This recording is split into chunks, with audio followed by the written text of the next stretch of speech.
alone was enough to make the entire staff of Lapis, the most exclusive Mediterranean restaurant in East London, hold their breath. Because the man at table 9 was Nasser Zakaria, and Nasser Zakaria did not waste time. He sat with his back to the wall, always the wall, his dark eyes scanning the room the way a hawk watches a field. Two men flanked his booth. One was bald, thick-necked, wearing an earpiece. The other was leaner, quieter, more dangerous. Neither of them ate either. They weren't here for the food.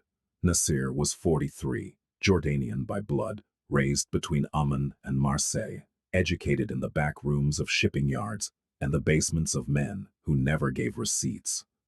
He ran the Zakaria Group, on paper, a logistics conglomerate spanning the eastern Mediterranean, the Gulf, and 3 ports in West Africa. Off paper, it was the largest gray market freight operation in the region. Weapons didn't move through his ships. Drugs didn't either. What moved was debt, influence, leverage. He shipped the things that couldn't be named in contracts, but made governments function. He was feared, respected, and tonight he was furious. "This lamb," Nasser said, his voice low and controlled, the kind of quiet that made people lean in and sweat, was cooked by someone who has never seen a lamb alive. His accent was precise, British consonants wrapped around Arabic vowels, like a silk rope around a stone. The head waiter, a man named Philip, who had served diplomats and rock stars without flinching, felt his knees soften. "Sir, I can have the kitchen." "You can have the kitchen closed," Nasser said. And he placed his napkin on the table, not thrown, placed, which was worse. "I was told this establishment understood Mediterranean cuisine. I was misinformed." He stood up. When Nasser Zakaria stood up in a room, the geometry of the space changed. People unconsciously shifted. Conversations dropped to murmurs. His bodyguards rose in sync, buttoning their jackets. "Mr. Zakaria, please," Philip tried again, his voice cracking. "The chef would be honored to prepare." "The chef," Nasser interrupted, adjusting a single cufflink, "should be honored. I don't buy this building and turn it into a parking garage." He paused. "Actually, get me the owner's name." Philip went pale. "Sir, the owner is—" "I didn't ask for a story, I asked for a name."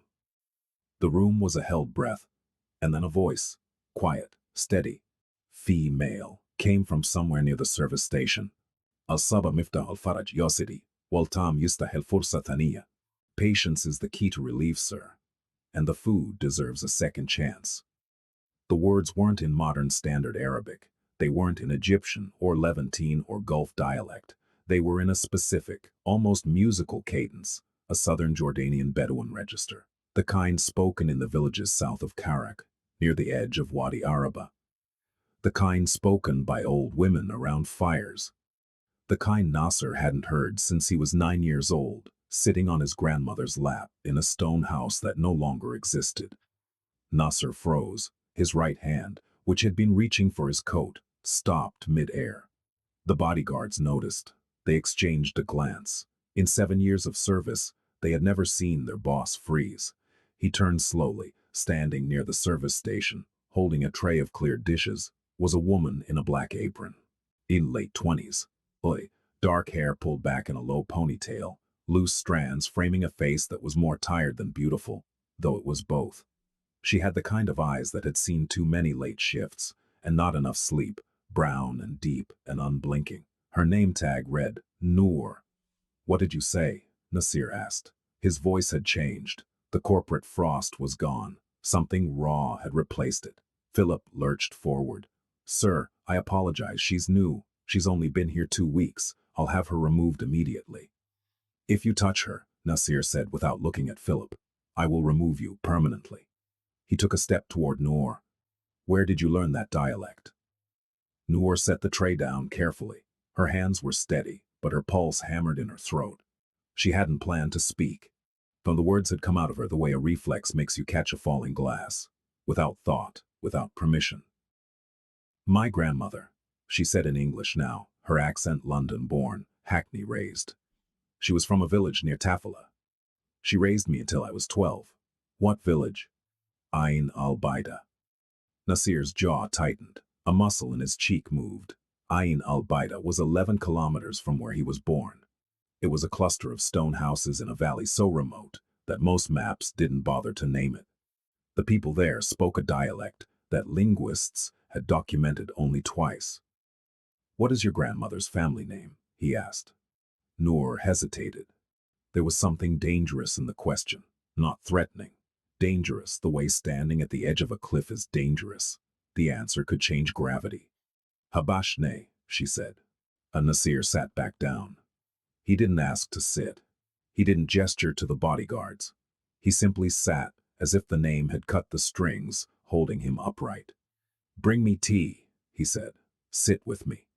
Philip looked like he was watching a nature documentary about an event that shouldn't be possible. "Sir, the staff policy." "She is no longer staff," Nasser said. "She's my guest. Bring 2 teas. Sage, no sugar." Noor Hadid was 28, and she had been invisible for most of her life. Born in Hackney to a Jordanian mother and a father she never met, she grew up between 2 worlds and fully belonged to neither. Her mother, Rania, cleaned offices at night and slept through the day, leaving Noor in the care of her maternal grandmother, a woman named Faris, who spoke no English and treated the entire city of London as a temporary inconvenience she would tolerate until God called her home.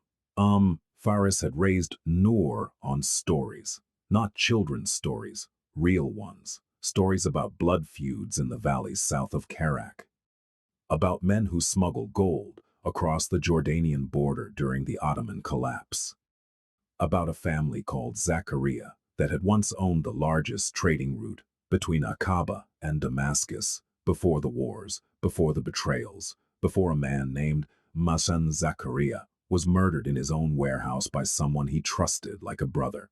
Noor had listened the way children listen to thunder, not understanding the physics, but feeling the power. She grew up fast. She was gifted with languages, not just Arabic, but the specific micro-dialects her grandmother wove into bedtime conversations.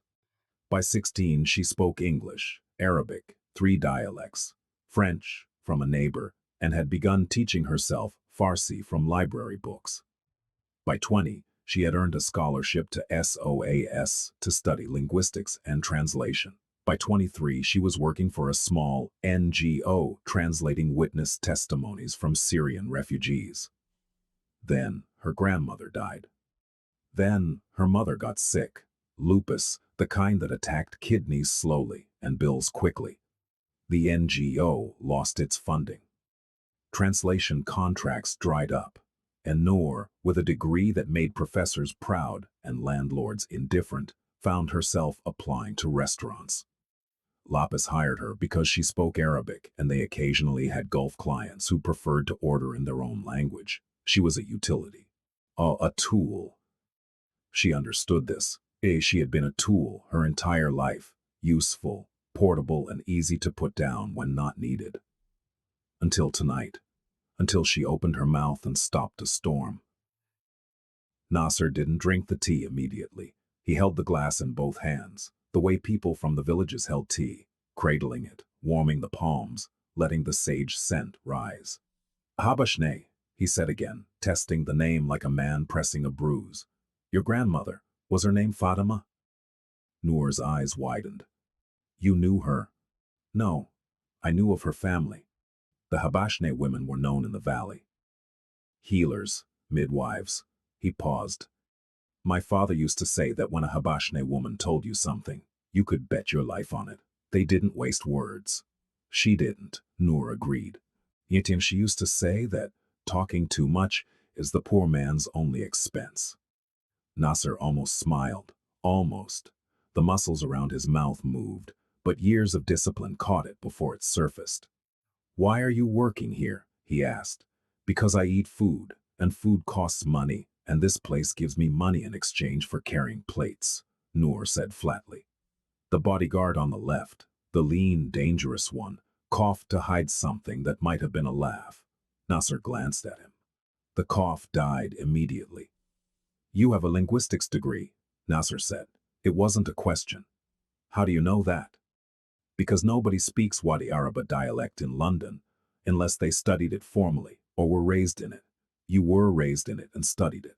I can hear both, the grandmother's melody and the university's grammar. And they sit on top of each other like two different songs in the same key. Noor stared at him. She had spent her life being the one who noticed things about language.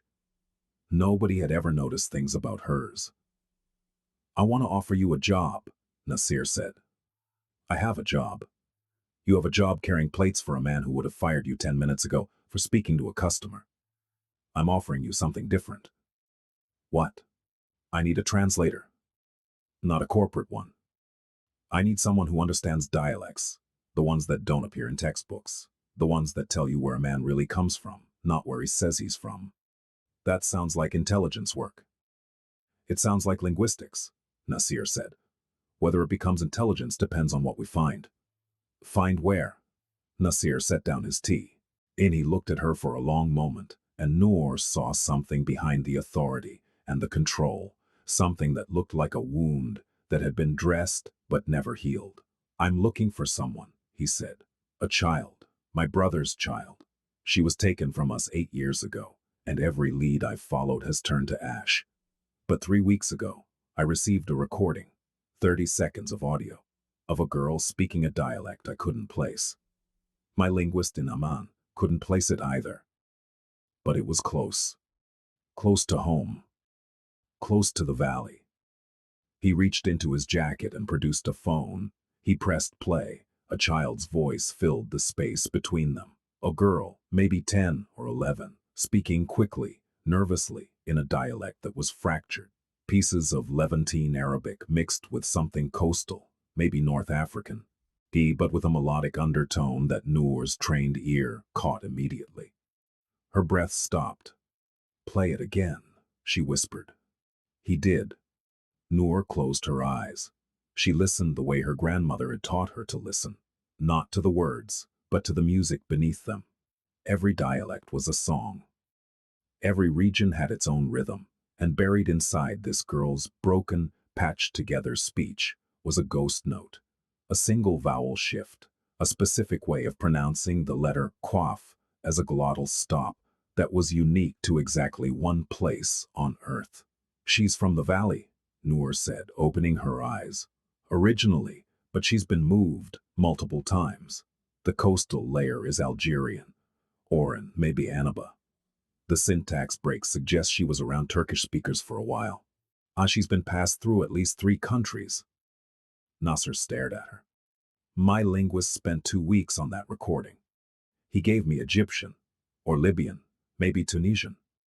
Your linguist wasn't raised by a Habashne woman, Noor said. This time Nasser did smile. It was brief, sharp, and entirely involuntary, like a crack in a dam that sealed itself before the water rushed through. When can you start? He asked. I haven't said yes. You will. Why are you so sure? Because I heard the way you listened to that recording. That wasn't professional interest. That was something else. You recognized something. Noor said nothing. Because he was right. She had recognized something, not the dialect, something deeper, the fear in the girl's voice, and the specific kind of fear that comes from being in a place where nobody speaks your language and nobody cares. Noor had felt that fear in every school she'd ever attended. I'll need to hear everything, she said. From the beginning. Who is this child? Why was she taken? And who took her? Not here, Nasir said. He stood. The bodyguards materialized beside him. Tomorrow, my office, 9 a.m. He reached into his wallet and placed a business card on the table. Heavy stock, embossed, just a name and a phone number.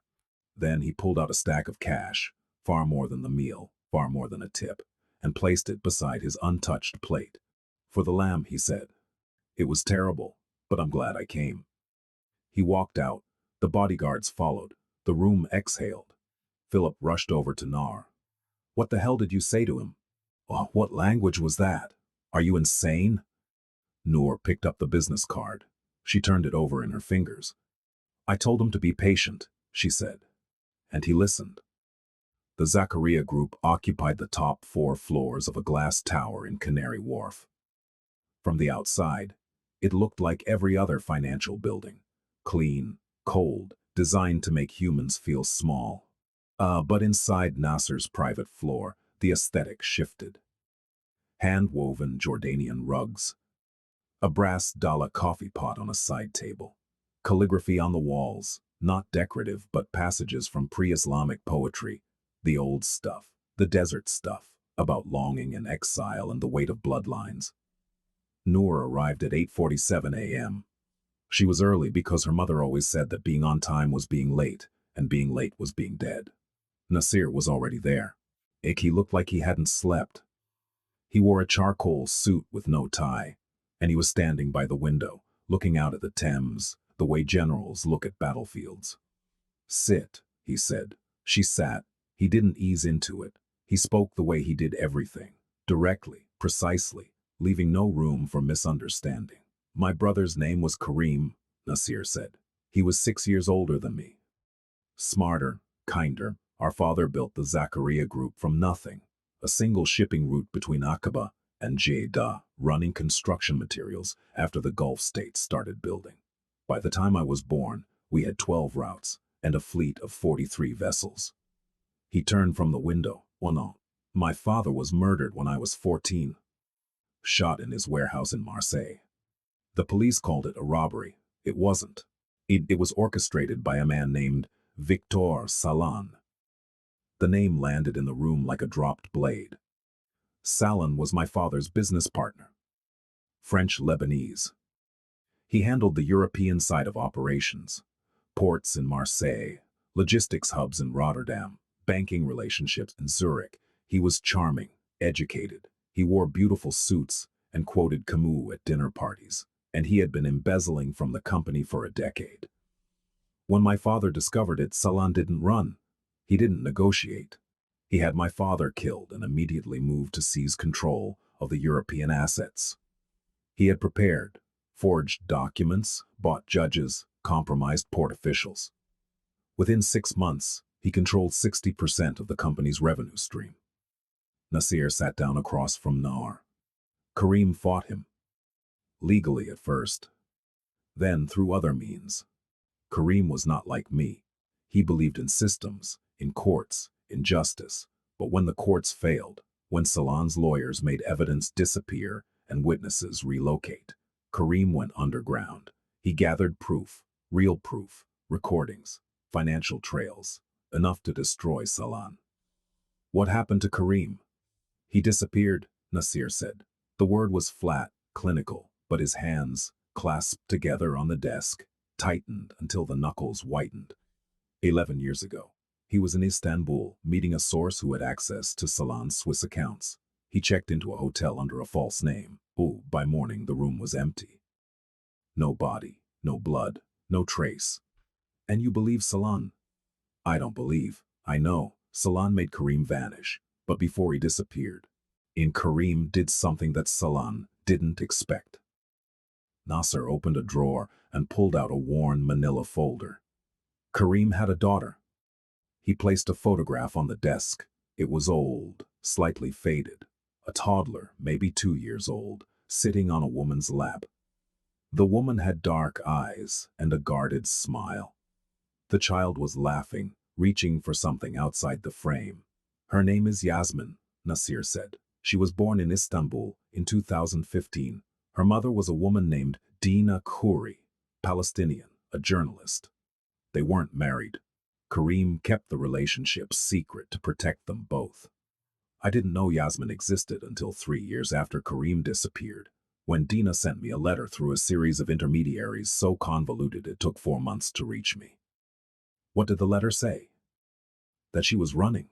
On that Salan had found out about Yasmin. That he understood what the child represented, not just Karim's blood, but Karim's claim.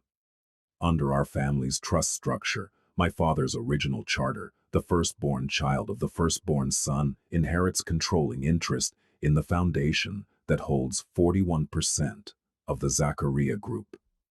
Noor leaned forward. "Yasmin is the majority stakeholder.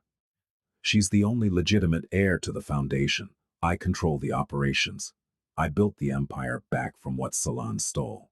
But the foundation, the original entity my father created, was locked. It can only be activated by blood succession, verified by 3 witnesses from the founding families, and a DNA match. Salon knows this. He's been searching for Yasmin for 8 years, not to protect her, to eliminate the claim. And Dina, in the mother. Nasir's expression didn't change, but something behind his eyes shifted. A door closing. Dina was found dead in a hotel room in Tunis 6 years ago. Officially a heart attack. She was 31 and in perfect health. The room was very quiet.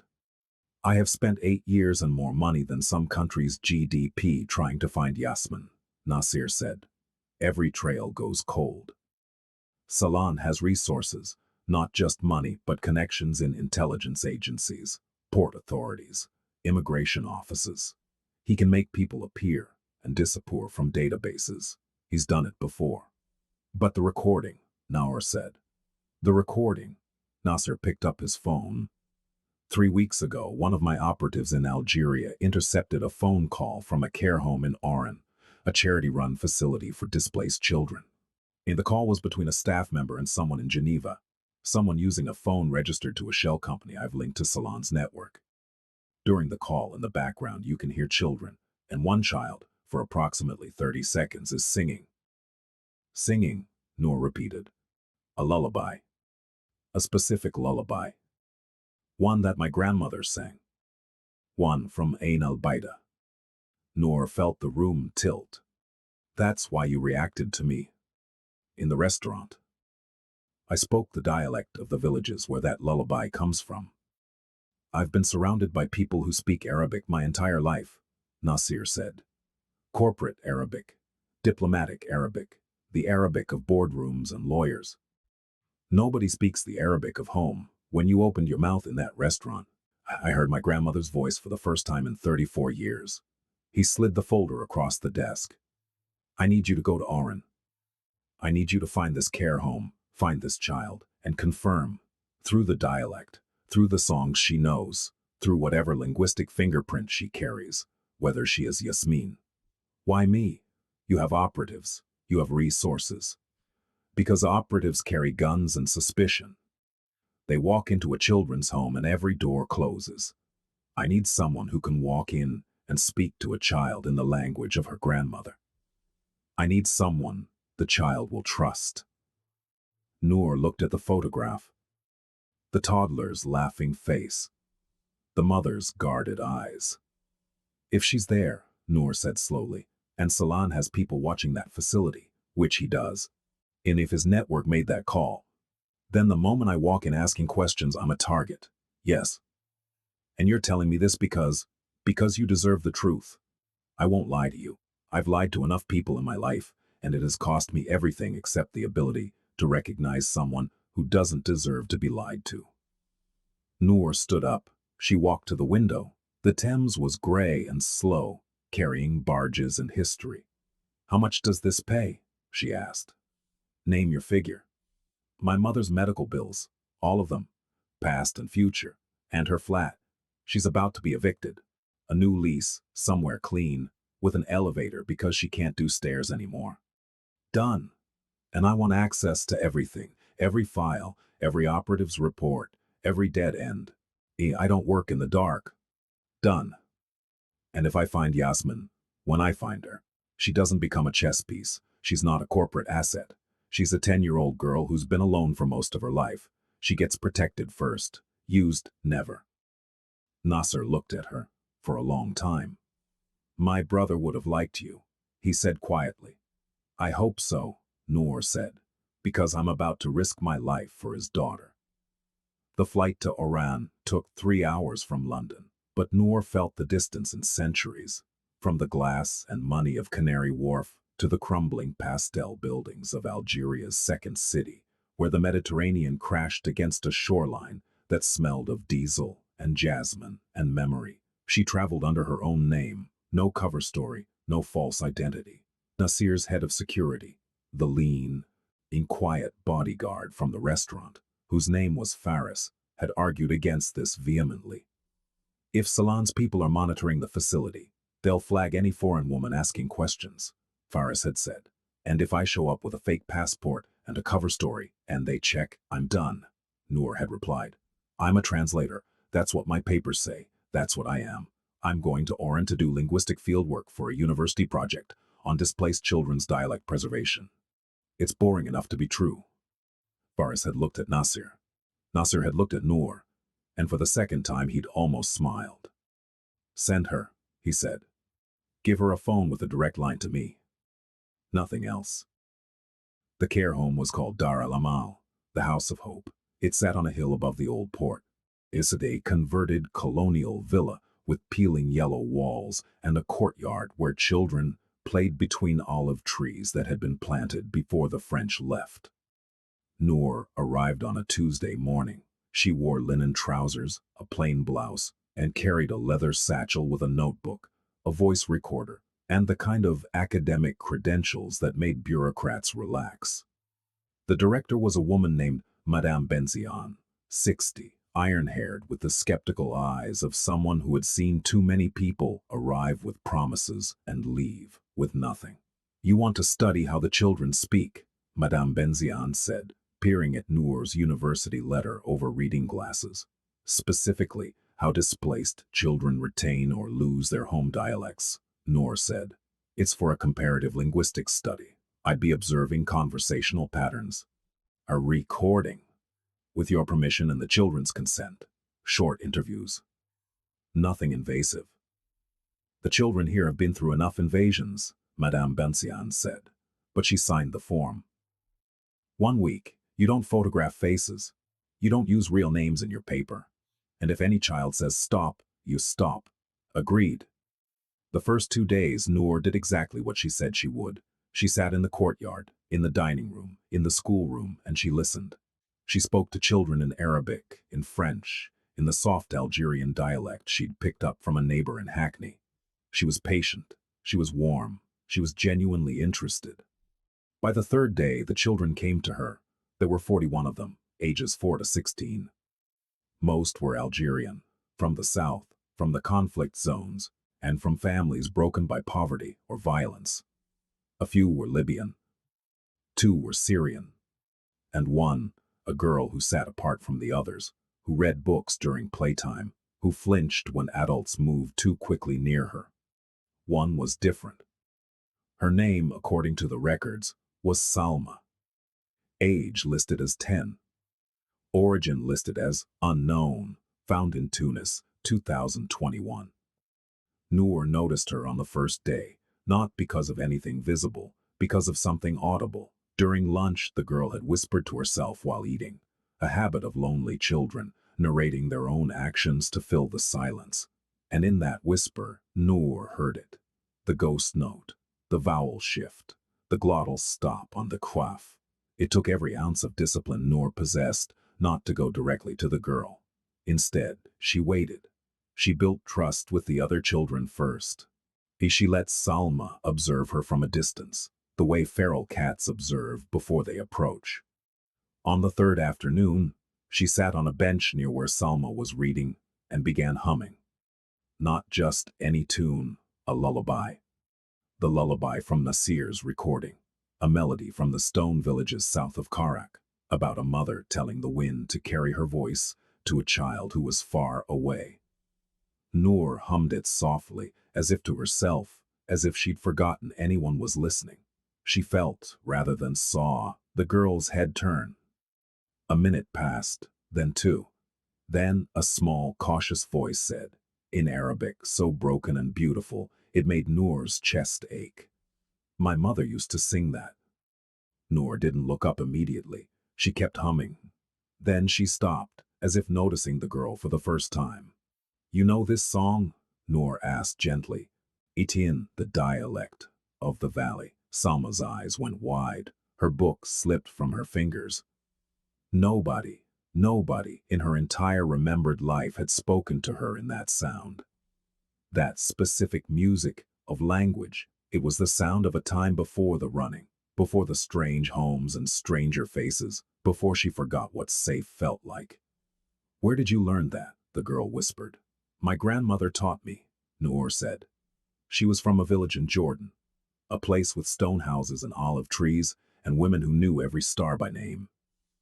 Salma's lower lip trembled. She didn't cry. She was past the age where children cry freely. But her eyes filled with something larger than tears, a recognition so deep, it was almost genetic. My mama was from a place like that, Salma said. She told me, before she went away.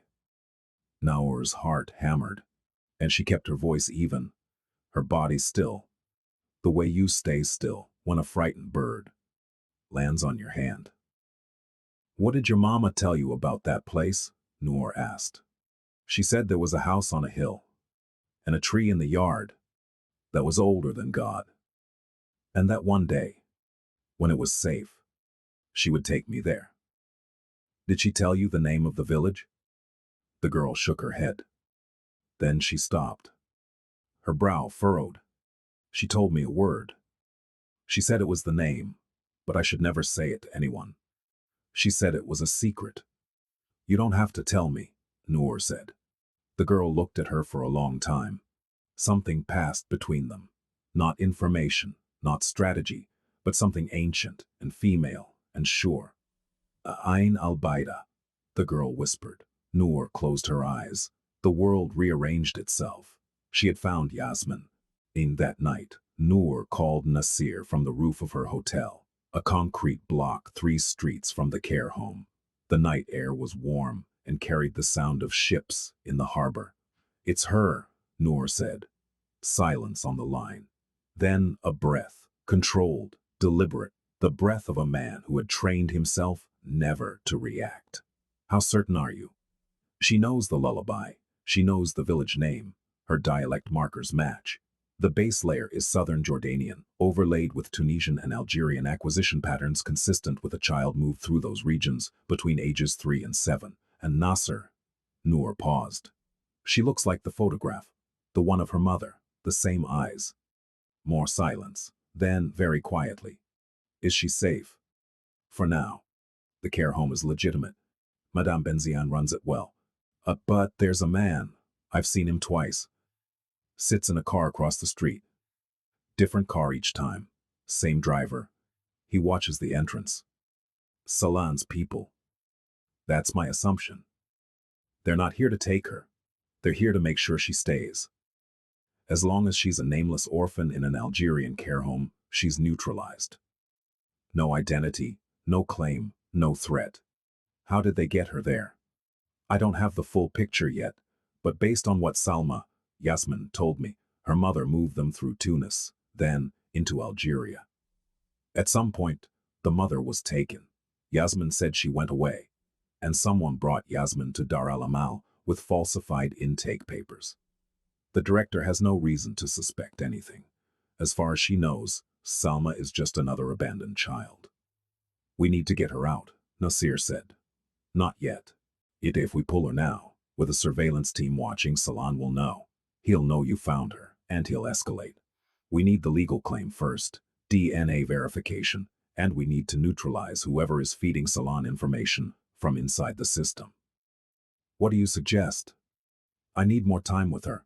I need to map the full story. Where she's been, who moved her, what she remembers. Children remember more than we think, especially in language. Every word she uses is a breadcrumb. Give me 3 more days. You have 2. I need 3. Noor. His voice was edged. Every day you're in that city, you're exposed. Salon has people in Algerian security services. If he identifies you, then I'll be a linguistics researcher who visited a care home. Nothing more. I'm not the threat, Nasser. The threat is what I carry out of here. And give me 3 days, and I'll carry out enough to bury him. The line was quiet. Then, 3 days. But Ferris lands in Oran tomorrow. He stays nearby. Non-negotiable. Fine. But he doesn't come to the care home. Agreed. She hung up. The harbor lights reflected on the water like shattered gold. On the roof, Noor sat in the dark and thought about a 10-year-old girl who had kept a secret for most of her life because her dead mother had told her to. The next 2 days were the most important of Noor's life. and they looked from the outside like nothing at all. She sat with Yasmin in the courtyard. They drew pictures. They played a language game Noor invented. She would say a word in one dialect, and Yasmin would say it in another, and they would laugh at the differences. Through the game, Noor mapped the child's linguistic history with the precision of an archaeologist brushing dust from a mosaic. Yasmin had been in Tunis until age 4. She remembered a yellow kitchen and a woman who smelled like jasmine. Her mother, she remembered a night when they left quickly, in a car with a man who spoke French. She remembered a boat. She remembered being sick. She remembered Algeria. First a city she described as loud and hot, Algiers, Noor guessed. Then a smaller place by the sea, Oran. She remembered her mother being taken, not violently. It was subtle. A meeting, a car, a promise to return, and then the mother didn't return. And a different woman, stern, official, brought Yasmin to Dar al-Amal with a new name and a new birthday and instructions to forget everything. But I didn't forget, Yasmin said. Her chin set with a stubbornness that reminded Noor with a jolt of Nasir. Mama said never forget the song and never forget the village. She said someday someone would come who knew both. Noor's eyes burned. She blinked hard. Someone came, Noor said. On the evening of the second day, Noor was leaving the care home when she noticed something wrong. The car across the street, the surveillance car, was empty. It had never been empty before, and there was a man standing at the corner pretending to look at his phone, who hadn't been there yesterday. A second man sat at the cafe across the square. He was reading a newspaper. In 2026, nobody read newspapers. They were closing in. Noor walked at a normal pace to her hotel, her pulse like a drum. She called Ferris. 2 new watchers, she said. Positioned for triangulation, and they're tightening the perimeter. I saw them, Ferris said. He was somewhere nearby. She didn't know where and didn't ask. Yeah, there's a third, black jacket, standing by the pharmacy. I think they identified your visits to the care home. How fast can you get a car to the service alley behind my hotel? 20 minutes. Make it 15. I need to get something from the care home tonight, after it closes. That's breaking and entering. That's saving a child's life. 15 minutes, Ferris. What Noor needed wasn't Yasmin. Not yet. What she needed was the intake file, the falsified paperwork that had turned Yasmin Zakaria into Salma Nobody. Because that paperwork had a signature, and that signature would be a thread that, if pulled correctly, would unravel Victor Salon's entire operation. She went over the wall of the care home at 1 a.m. The wall was stone, old, and Noor was thin and motivated. The director's office was on the ground floor, and the lock was the kind that yielded to a credit card and patience. The file was in a cabinet labeled S. Salma, Intake 2021. Noor photographed every page, intake form, medical screening, social worker's report, signed by a Dr. Farid Belhaj from the Ministry of Social Affairs, Tunis office, a transfer document from a Tunisian children's shelter, and stapled to the back a note in French. Child is not to be released to any party without authorization from Geneva office. Contact Monsieur Renard. Geneva, Renard. Noor didn't know the name, but she knew Geneva meant Salon's network. This was the leash. This was how they kept Yasmin in place, a bureaucratic cage, invisible to anyone who wasn't looking. She was putting the file back when she heard the courtyard gate creak. She froze. Footsteps. Heavy, not a child's, not Madame Bensian's. Noor pressed herself against the wall behind the filing cabinet. The office door was ajar. Through the crack, she saw a flashlight beam sweep across the courtyard. The footsteps entered the building. They went upstairs, toward the dormitories, toward the children. Noor's blood went cold. They weren't tightening surveillance. They were moving. Someone had given an order. Tonight. She pulled out her phone and texted Faris. They're inside, going upstairs. They're here for the girl. Faris replied in 3 seconds. Coming. 4 minutes. 4 minutes. An eternity. Noor didn't wait. And she slipped out of the office and moved through the ground floor corridor toward the staircase. She could hear the footsteps above, 2 sets, maybe 3, professional, quiet, but not quiet enough for a building with old wooden floors. She reached the staircase and stopped. She could hear a voice, male, speaking French with an Algerian accent. Third room on the left, bed by the window. Grab her, sedate her, out through the roof access. They had the layout. They had a plan. This wasn't improvised. Noor looked around. The kitchen was to her right. She stepped inside. She grabbed the heaviest thing she could find, a cast iron pot, and then she did the only thing she could think of. She screamed. Not a random scream. She screamed in Arabic, in the specific shrieking cadence of a village woman, raising an alarm. The Zagruda inverted, the sound that for centuries had meant danger, intruder, protect the children. The sound ripped through the building like a siren. Lights came on. Children woke up crying. Madame Benzian's voice came from upstairs. Who is there? What is happening? The footsteps above scattered. Noor heard cursing in French. A door slammed. The roof access. By the time Faris arrived, the men were gone. Madame Benzian was standing in the courtyard in her nightgown, holding a confused and frightened Salma by the hand, surrounded by children who had been woken by the sound of war. Noor stepped into the courtyard. She was shaking. The pot was still in her hand. Madame Benzian stared at her. You, the linguist.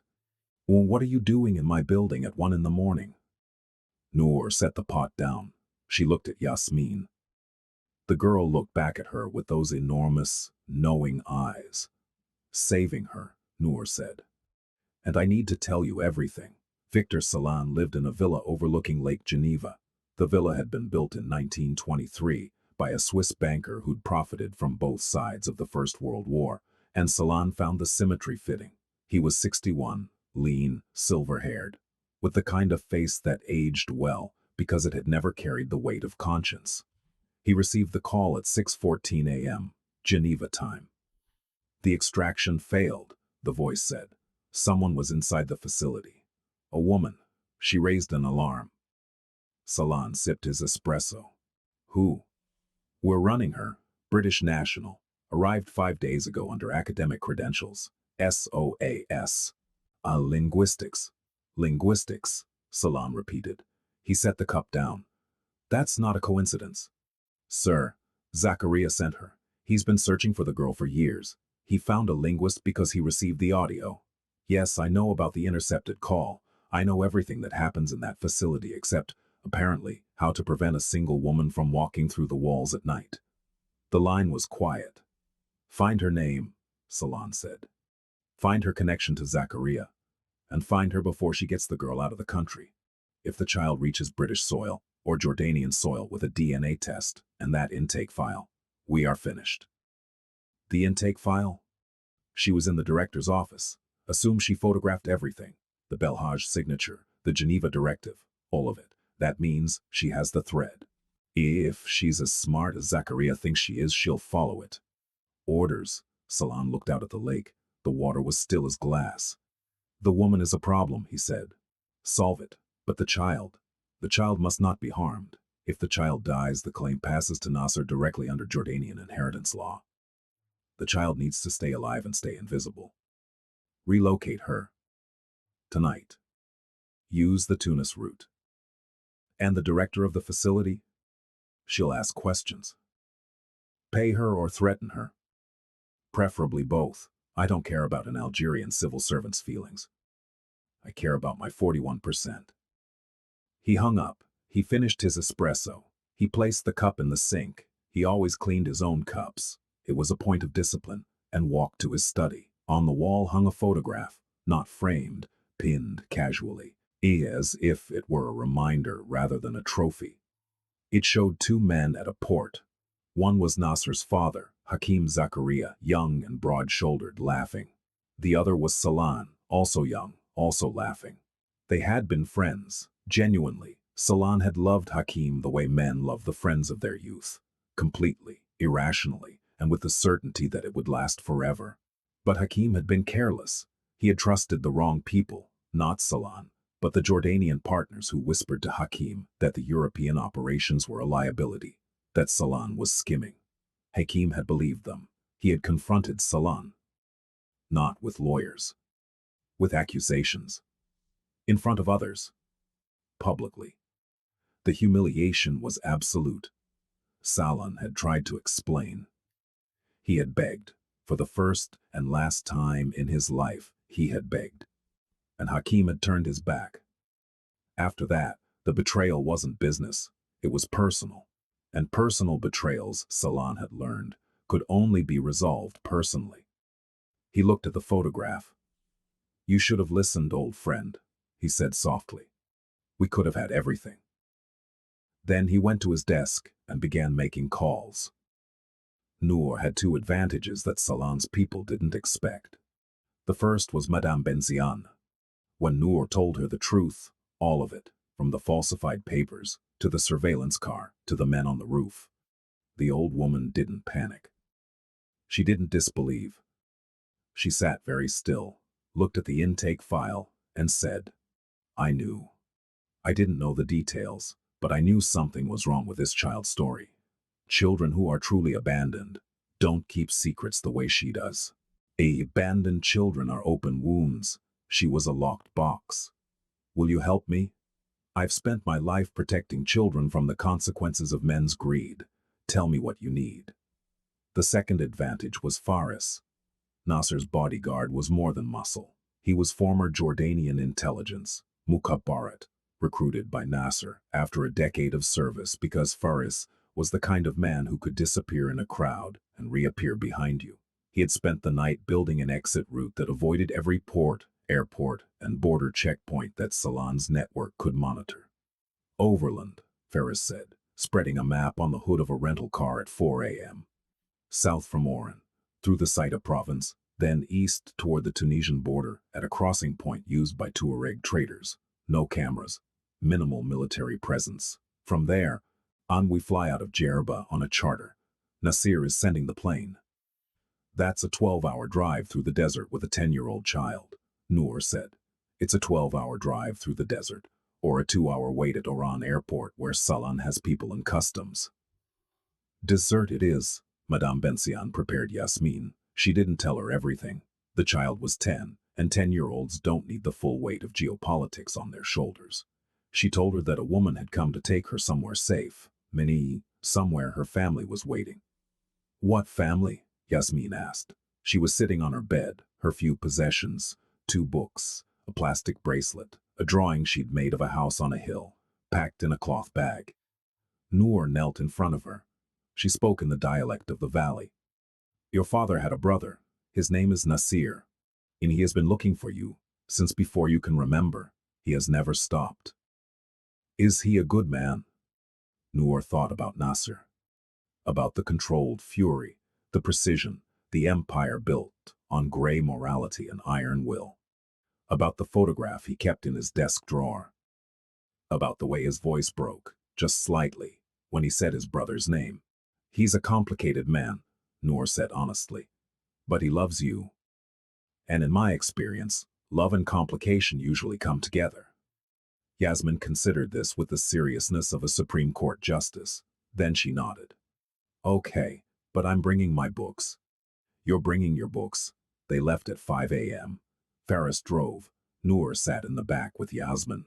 The girl fell asleep within the first hour, her head against Noor's shoulder, her small hand gripping the cloth bag. Noor watched the desert pass outside the window, ochre and endless, dotted with scrub brush and the occasional shepherd. She thought about her grandmother, who had walked a desert like this once, decades ago, carrying nothing but stories and the dialect of a village the world forgot. She thought about Dina Kouri, Yasmin's mother who had died in a Tunisian hotel room, protecting a secret. She thought about Karim Zakaria, who had disappeared into a night in Istanbul and never came back. And she thought about Nasser, waiting in London, a man who had conquered an empire but couldn't save the only family he had left. Until now, the border crossing was tense but uneventful. Faris had contacts, the kind built over years of intelligence work and carefully placed favors. A Tuareg guide led them through a gap in the fence that had existed since the French colonial era and would probably exist until the sun consumed the earth. On the Tunisian side, a car was waiting. By noon, they were in Djerba. By 2 p.m., they were on a Gulf Stream heading north. Yasmin pressed her face to the airplane window. "I've never been on a plane," she said. "How do you like it?" Noor asked. "It's like being inside a bird." Nasser was waiting at the private terminal at London City Airport. He stood alone. No bodyguards. No entourage. He wore a dark coat over a white shirt, and he stood with his hands at his sides, and for the first time since Noor had met him, he looked uncertain. The plane taxied, the stairs descended. Faris came first, scanning the tarmac out of habit. Then Noor carrying the cloth bag. Then Yasmin. After the girl stopped at the top of the stairs. She looked at the man on the tarmac. She had never seen a photograph of him. She didn't know his face, but she knew, in the way that blood knows, in the way that dialect carries identity deeper than any passport, that this man was hers. Nasser looked at her, his composure, the fortress he had built around himself for 30 years, the control that had made him feared across 3 continents, all of it crumbled. Not dramatically, not with a roar or a collapse. It crumbled the way old walls crumble, quietly from the inside, brick by brick, until the light gets through. His eyes filled. He blinked once, twice, then he walked to the bottom of the stairs and knelt. "Yasmin," he said, his voice cracked on the second syllable. The girl walked down the stairs, one step at a time, in gripping the railing. She stopped in front of him. She studied his face the way she studied everything. Carefully, thoroughly, missing nothing. "You look like the man in my mother's photograph," she said in Arabic. Nasser's breath hitched. "Your mother had a photograph?" "She kept it in her shoe. She said it was the only safe place. It was a picture of 2 men standing by the sea. She said one was my father and one was my father's brother. Which one was your father?" "The one who was laughing. She said he always laughed." Nasser closed his eyes. A tear fell. He didn't wipe it. "He did," Nasser whispered. "He laughed at everything, even me, especially me." Yasmin reached out and placed her small hand on his cheek. The gesture was instinctive, ancient, a child comforting an adult, the way children have since the beginning of time. Don't be sad," she said. "Mama said you would come. And you came." Nasser pulled her into his arms. He held her the way drowning men hold air, desperately, gratefully, with the understanding that everything before this moment had been survival, and everything after it might be life. Noor stood at the top of the stairs, watching. She didn't interfere. This wasn't her moment. But she was shaking, and her face was wet, and she understood, with the clarity of a woman who had spent her life translating other people's words, that some things couldn't be translated. Some things could only be felt. Faris stood beside her. He was looking away, jaw tight. "You're crying," Noor said. "I am not." "You're literally crying. It's the wind. We're inside a terminal. It's an indoor wind." The DNA test took 48 hours. The results were unambiguous. Yasmin was Karim Zakaria's biological daughter. The match was 99.97%. Nasser's legal team, 14 lawyers across 3 jurisdictions, moved with the speed and precision of a military operation. Within a week, the following things happened. The Zakaria Family Foundation's trust charter was activated for the first time in 30 years. Yasmin was registered as the sole heir to the foundation's 41% stake in the Zakaria Group. A court in London granted Nasser emergency guardianship of Yasmin, pending a full hearing, and a file, thick, documented, irrefutable, was delivered to Interpol, the Swiss Federal Prosecutor's Office, and the Jordanian Attorney General simultaneously. The file contained the falsified intake documents from Dar al-Amal, traced through the signature of Dr. O. Farid Belhaj, who, under interrogation by Algerian authorities, confessed to being paid €50,000 by a Geneva-based intermediary to process the child. Financial records linking the Geneva intermediary, Monsieur Renard, to a shell company owned by Victor Salan. The intercepted phone call between the Oran facility and Salan's network, Noor's linguistic analysis proving Yasmin's origins, and, the final blow, a set of audio recordings he would never publicly acknowledge. The recordings were of Victor Salan speaking to a man in Istanbul the night Karim disappeared, discussing in specific and damning detail how to close the Karim problem. They did not use euphemisms. Salan had been too confident for euphemisms, and confidence, as Nasser had always known, and was the most expensive form of carelessness. Victor Salan was arrested at his Geneva villa on a Tuesday morning. He was eating breakfast, poached eggs, wheat toast, espresso. He always ate the same breakfast. Discipline. The Swiss police were polite. They always were. They read him his rights in French and German. He listened without expression. He asked for his lawyer. The lawyer came. The lawyer read the file. The lawyer went pale. "There's a recording," the lawyer said. "I assumed. It's very clear. I was younger, more careless. Victor, I have represented you for 22 years. In all that time I have helped you navigate complexity. But this is not complex.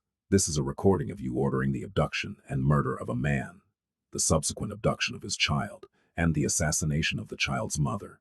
This is not a legal problem. This is an ending." Salan looked out the window. The lake was there, as it always was, still as glass. "Tell Zakaria he wins," Salan said. "Tell him I said Hakim would be proud of him, even though it's not true. Hakim was never proud of either of us. That was the problem." The trial lasted 4 months. It was covered by every major news outlet in the world. The billionaire, the missing child, the waitress turned linguist who had found her by listening to the way she pronounced her vowels. Salan was convicted on 12 counts, including conspiracy to commit murder, kidnapping, fraud, and money laundering. He was sentenced to 30 years in a Swiss federal prison. He would die there. He knew this. He didn't appeal. Dr. Farid Belhaj received 8 years. Renard, whose real name was Claude Mercier, received 14. The men who had entered the care home in Oran were never identified. They had dissolved into the networks of the Mediterranean, as such men always do. The Zakaria Group was restructured. The foundation's 41% was placed in a trust or managed by an independent board until Yasmin turned 21. Nasser retained operational control, but reduced his involvement, hiring a CEO, a woman named Leila Mansour, the first non-family member to lead the company, and stepping into an advisory role. He had spent his life building an empire. Now he wanted to build something smaller and harder, a family. 6 months after the trial, on a Saturday in late spring, Noor arrived at Nasser's home in Kensington. She was no longer a waitress, and she was no longer a freelance translator. She was officially the head of the Zakaria Foundation's new initiative, a program to identify and reunite displaced children with their families using linguistic analysis. The program was funded by the foundation and run in partnership with UNHCR. It was her idea. Nasser had merely written the check. The Kensington house was a Georgian townhouse, beautiful in the understated way that old money prefers. But inside, it had changed. When Noor had first visited months ago, it had been immaculate, sterile, a showroom for a man who didn't live anywhere because he lived everywhere. Now there were shoes by the door, small shoes, trainers with cartoon characters on them. A school bag hung on the banister. Drawings were taped to the refrigerator. A house on a hill, an olive tree. Then a woman with dark hair, a tall man with a stern face that had been given a smile in crayon. Yasmin was in the garden reading. She looked up when Noor came through the back door. "Noor!" She ran over, hugged her around the waist, then immediately pulled back. "I finished the book you gave me. The one about the girl who speaks to birds. It was good, but the ending was wrong." "What was wrong with it?" "The girl goes home at the end." but she doesn't take the birds with her. What's the point of learning to speak to birds if you leave them behind? That, Noor said, is the best literary criticism I've ever heard. Nasser appeared in the doorway. He was wearing jeans and a white t-shirt. Noor had never seen him in jeans. He looked 10 years younger and slightly uncomfortable, like a wolf who'd been asked to wear pajamas. "Why, you're staring," he said. "You're wearing denim." "Yasmin bought them for me. She said my suits were depressing. I am told this is an insult." "It is. She's right." They walked through the garden, a narrow but lush London garden, walled in old brick, with climbing roses and a patch of herbs Nasir had planted himself. Mint, sage, za'atar, the herbs of home. At the far end, near the wall, a new tree had been planted, small, young, its silver-green leaves catching the afternoon light. "An olive tree," Noor said. Yasmin asked for one. She said her mother promised her a house with an olive tree. Also, I can't give her the house in Ain al-Baida. It doesn't exist anymore. But I can give her the tree. They stood looking at it. The tree was thin, fragile, absurdly optimistic in the London clay. "It won't grow here," Noor said. "The soil's wrong. The climate's wrong. It's going to struggle." "Most things worth growing struggle," Nasir said. He looked at her. "Stay for dinner." "You're cooking." "Yasmin is cooking. I'm supervising, which means I'm sitting in the kitchen being criticized by a 10-year-old. I wouldn't miss it."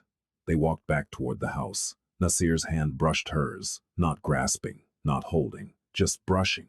A contact so light it might have been accidental, except that Nasir Zakaria didn't do anything accidentally. Noor didn't pull away. Inside, Yasmin was standing on a step stool, stirring something on the stove with the concentration of a bomb technician. "The rice is wrong," she announced. "What's wrong with it?" Nasir asked. "Everything. You bought the wrong kind, I told you. The long grain, not the short grain. Short grain is for sushi. I will fire my grocery shopper." "You are your grocery shopper," Noor laughed. The sound filled the kitchen, unexpected and warm, and both Nasir and Yasmin looked at her, and for a moment, just a moment, they were not a billionaire, a recovered orphan, and a former waitress. They were three people in a kitchen, arguing about rice, surrounded by the smell of cooking and the sound of someone laughing. It was the smallest thing and the most important. Noor left late. The night was warm for London, and she walked a few blocks before hailing a cab. Her phone buzzed. A text from Nasir. "The olive tree will grow. I'll make sure of it." She smiled. She typed back. "You can't bully a tree into growing." His reply. "Watch me." She put her phone away. She looked up at the London sky. Or starless and orange with light pollution. Nothing like the sky over Ain al-Baida, where her grandmother said you could see God's fingerprints in the stars. But it was her sky. And beneath it, in a Georgian townhouse in Kensington, a man was learning to be a father, a child was learning to be home, and an olive tree was reaching against all odds toward the light. Noor didn't save a billionaire that night in the restaurant. She saved a family. She saved a name. She saved the thread that connected a murdered father to a disappeared brother, to a hidden child, to a village that the world forgot. And in doing so, she saved herself. Because the most powerful language in the world isn't spoken in boardrooms or courts or palaces. It's spoken in kitchens, over rice, and with people who argue about grain length and plant trees that shouldn't grow and leave the light on for each other. It's the language of belonging, and Noor, after 28 years of translating everyone else's words, had finally found her own. If this story moved you, real life straight to your screen. Turn on notifications so you never miss a twist. And tell us, would you have stepped into the path of the most dangerous man in the room, armed with nothing but a language he'd forgotten?